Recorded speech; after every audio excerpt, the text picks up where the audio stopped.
നിങ്ങൾ ഭൂമി ഇല്ലാത്തവരാണെങ്കിൽ അത് പറഞ്ഞാൽ മതി. ഞാൻ 10 സെന്റ് ഭൂമി പതിച്ചു തരാം. ഞാൻ ഫാറസ്റ്റ് റേഞ്ചറാണ്. എന്നെ ഇവിടുന്ന് തുറന്നു വിട്ടാൽ മതി. ഓ ഒക്കത്തില്ലയോ? ഉള്ളവനായിരുന്നു.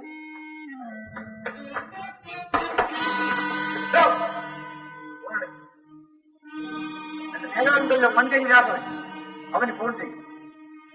കേട്ടിട്ടുണ്ടാവില്ലെങ്കിൽ അവന് വേണ്ടി കൂട്ടുകാർ താമസം ഫോൺ ചെയ്യണം. അറിയില്ല, നമ്പർ എനിക്കറിയാം.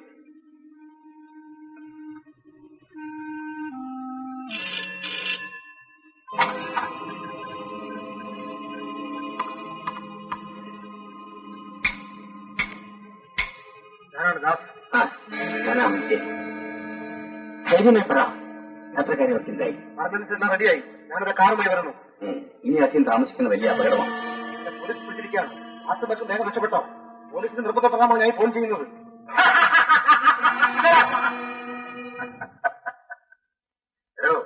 താൻ അവസാനം പറഞ്ഞാൽ കേട്ടിരിക്കില്ല. ഇത് നോക്ക്, താനിത് പറയുമെന്ന് എനിക്ക് അറിയാമായിരുന്നു. അതിന് മുൻപ് ഞാൻ ലൈൻ കട്ട് ചെയ്തു. യാത്രക്കാരെല്ലാം ശരിയായെന്ന് പറഞ്ഞു. പക്ഷെ അവസാനം ഫോൺ കട്ടായി. അവൻ ബന്ധുവിനെ എവിടെ വെച്ച് ഫോൺ ചെയ്തായിരിക്കും. ഏതായാലും ഇനി മാഷ് വിചാരിച്ച കാര്യങ്ങൾ. ശരി ചന്ദ്രൻ, വാനും ജീപ്പൊക്കെ തയ്യാറാണല്ലോ. Ready sir. Very good. Ranger sir എല്ലാ കഞ്ചാവ് ഒരുക്കി വെച്ച വിനയാണ്. ദ്രോഹി എന്നെ കെട്ടിയിട്ട് കളഞ്ഞല്ലോ. എന്നെ നയിച്ചുവിടെ. ഞാൻ ഒരു വഴി ഉണ്ടാക്കാം. എല്ലാ വഴിയും അടഞ്ഞു പോയി സാർ. കഞ്ചാവ് അടിച്ച് തലച്ചോറ് മന്നിച്ചു പോയിട്ടുണ്ട്. അല്ലെങ്കിൽ സ്വന്തം സഹോദരിയെ വിവാഹം കഴിക്കാൻ പോകുന്ന ഒരു സർക്കിൾ ഇൻസ്പെക്ടറാണ്. ഫോൺ ചെയ്തോടെ വിവരം അറിയിച്ചൂടെ? അതവർക്കറിയില്ല. അയ്യോ നാണമില്ലല്ലോ. കൈക്കുള്ളിലൂടെ സർക്കിൾ ഇൻസ്പെക്ടർ എന്നിട്ട് ഒരു കാര്യം നടന്നില്ലല്ലോ. റവന്യൂ ഇൻസ്പെക്ടർ അല്ലടാ പോലീസ് സർക്കിൾ ഇൻസ്പെക്ടർ ആയത്. പിടിക്കാൻ കമ്പിയെ പിടിച്ചു കെട്ടിക്കൊണ്ടോ.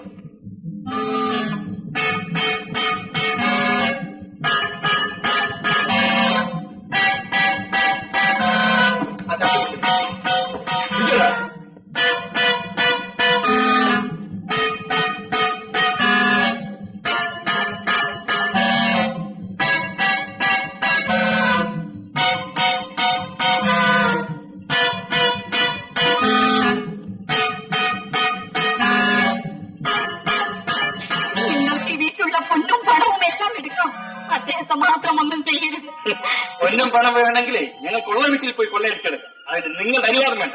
ഞങ്ങളുടെ മാസത്തേക്ക് ആവശ്യം നിങ്ങളുടെ കെട്ടിയവനെയാണ്.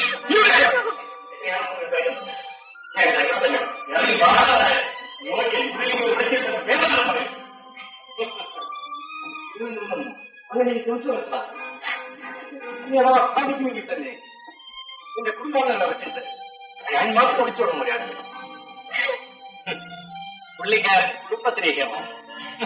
കണ്ടേ, നിന്റെ സഹോദരി വിവാഹം ചെയ്യാൻ പോകുന്നവനാരാ? നിങ്ങൾ കണ്ടിട്ടുള്ള ആള് തന്നെ. ഇവളുടെ ജന്മദിനത്തിന് അദ്ദേഹം വന്നിരുന്നു. Police circle ഇൻസ്പെക്ടറാണ്.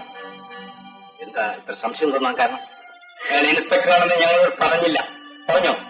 എന്നോട് ചോദിച്ചില്ല. ചോദിച്ചു. ഇയാൾ ആളിത്തിരി കട്ടിയാൻ മാറ്റി. ഇയാളുടെ വർത്തമാനം പറഞ്ഞിട്ടൊന്നും കാര്യമില്ല. ആ കടമ എനിക്കും തെടുക്കുമുണ്ടായി. പക്ഷെ ആ നശിച്ചവനെ കാണുന്നില്ലല്ലോ. ദാസിന് വല്ല ആപത്തും പറ്റിയിരിക്കുമോ? പക്ഷെ നിങ്ങൾ അനുവദിക്കുമെങ്കിൽ ഞാൻ എന്റെ മുറിയിലേക്ക് പോകും. അനുവദിക്കരുത് മാഷ്. ദാസ് ഏത് നിമിഷം ഇവിടെ. ശരിയാ, അത് പിടിച്ച് തൂണില് കേട്ടോ.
എനിക്കെല്ലാം ഓർമ്മയുണ്ടല്ലോ. ഓരോ ചുവടുവയ്പും വളരെ കരുതലോടെ വേണം. ശരി സാർ, അവനെ ഇറക്കിക്കൊണ്ടുവരട്ടെ. ഓളെ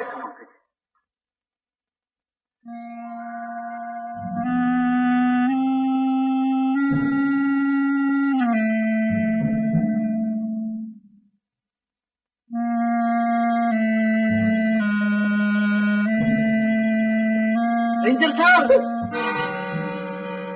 ranger sir, ranger sir, Murali, ഞാൻ മുന്നിലുണ്ട്. ഏതാ തെറ്റിയിരിക്കുന്നു, കിട്ടാതിരിക്കുന്നു. ഞാൻ കെട്ടുപൊട്ടിച്ചു, ഏതാ പൊട്ടിച്ചു.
റേഞ്ചിനും ഭയപ്പെടണ്ട. നിങ്ങളെ ബുദ്ധിമുട്ടി ആ തോന്നെടുത്തു എനിക്ക് അത്തായി അവനവിടെ വെച്ച് കേട്ടോ.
അവസാന നിമിഷമാണ് തമ്പി. ഇപ്പോൾ നീ മാപ്പ് ചോദിക്കാൻ ഒരുങ്ങുകയാണല്ലേ? അത് ശരിയാ, അതിന് തയ്യാറാകേണ്ട ആവശ്യം എനിക്കില്ല.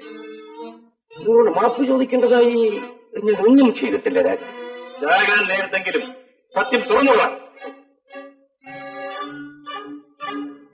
ഇനി ആരും ഒന്നും പറയണ്ട. മത്തായി, ഞാൻ ready. 1, 2, 3.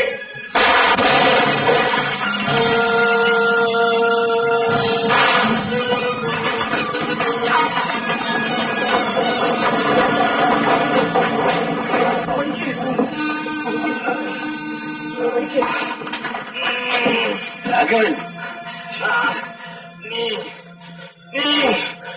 മഞ്ചേരി രാഘവൻ. ആ, നന്നായി. രാഘവൻ, വലിയ കഷ്ടമായി പോയത്. ഒരു കാരണം കൂടാതെ എത്ര കൊലപാതകങ്ങളാണ് നിങ്ങളുടെ വീട്ടിൽ നടന്നത്. ഈ മനുഷ്യൻ നിങ്ങൾ കുരുദ്രോഹം ചെയ്തിട്ടില്ലെങ്കിൽ ഒന്നും തെറ്റിപ്പോയി. എന്റെ കൈപ്പിഴയാണ്. അല്ല, ദൈവനിശ്ചയം. മഞ്ചേരി രാഘവൻ തന്നെ എന്നെ കൊല്ലണം. അയ്യോ, എന്റെ പ്രാണൻ കിടയിപ്പോവും. അതിനു മുമ്പായി അത് നിന്നോട് പറയണം. ഒരു ദിവസം തമ്പി അദ്ദേഹം ഡൽഹിയിലായിരുന്നപ്പോൾ ഞാൻ അദ്ദേഹത്തിന്റെ കാറുമായി റിസർവ് ഫോറസ്റ്റിൽ പോയി. അയ്യോ, അവിടെ നിന്റെ ഭാര്യ കുളിച്ചുകൊണ്ട് നിൽക്കുന്നത് ഞാൻ കണ്ടു.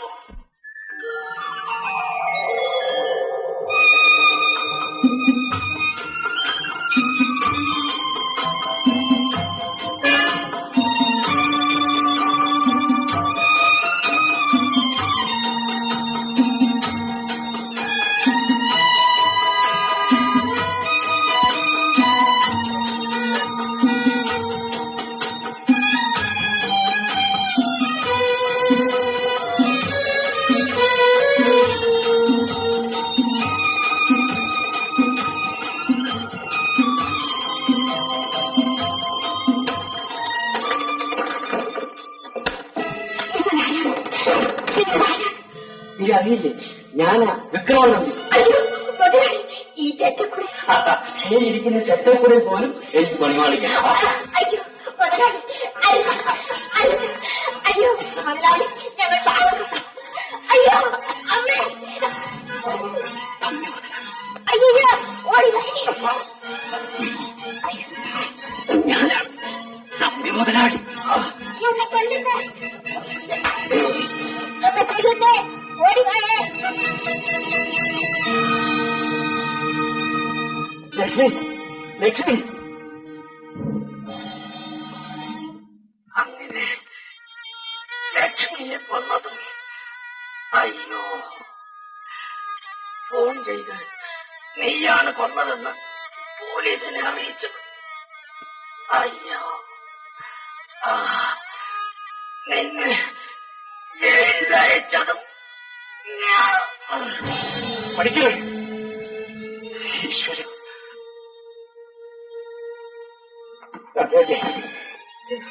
എനിക്ക് മാത്രം മഞ്ചേരി രാഘവൻ വിപ്രാശക്തനാണ്. നിങ്ങളെല്ലാവരും എനിക്ക് മാത്രം. Yes, arrest.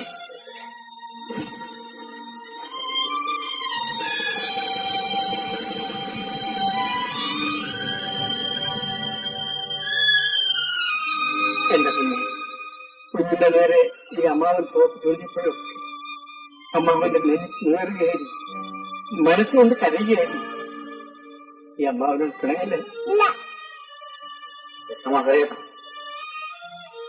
വീണ്ടും ജയിലിൽ പോകുന്നതിന് എനിക്ക് യാതൊരു മടിയുമില്ല. എന്ത് ശിക്ഷ അനുഭവിക്കുന്നതിനും എനിക്കൊരു ഭയവുമില്ല. പക്ഷേ പറഞ്ഞറിയിക്കാൻ വയ്യാത്ത വേദന എനിക്കുണ്ട്. യാതൊരു കുറ്റവും ചെയ്യാത്ത നിങ്ങളെ ഞാൻ നിമിഷം തോറും വേദനിപ്പിച്ചുകൊണ്ട് ആ നിമിഷങ്ങൾ ഓരോന്നും നിങ്ങൾക്ക് ഭീകര നിമിഷങ്ങളായി. ഏത് ദുഷ്ടനും ചില സന്ദർഭങ്ങളിൽ നല്ലവനായി മാറിപ്പോ. അനിയത്തിയെന്ന് വിളിക്കാൻ എനിക്ക് ധൈര്യം തോന്നുന്നില്ല. എങ്കിലും എന്നോട് ക്ഷമിച്ചിരിക്കുന്നു എന്നൊരു വാക്ക് പറഞ്ഞാൽ എന്റെ കഴുത്തിൽ തൂക്കുകയറി വീഴുമ്പോഴും അതെന്റെ കാതുകളിൽ മുഴങ്ങിക്കൊണ്ടിരിക്കും. എനിക്ക് വേദന അനുഭവപ്പെടുകയില്ല.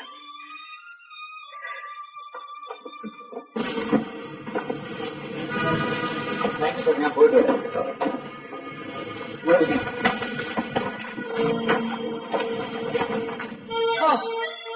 പുനർജന്മം കിട്ടിയോലായി പ്രാണം എടുത്ത് കൈ വെച്ചോണ്ടാണ് ഇത്രയും കാലം ജീവിച്ചത്.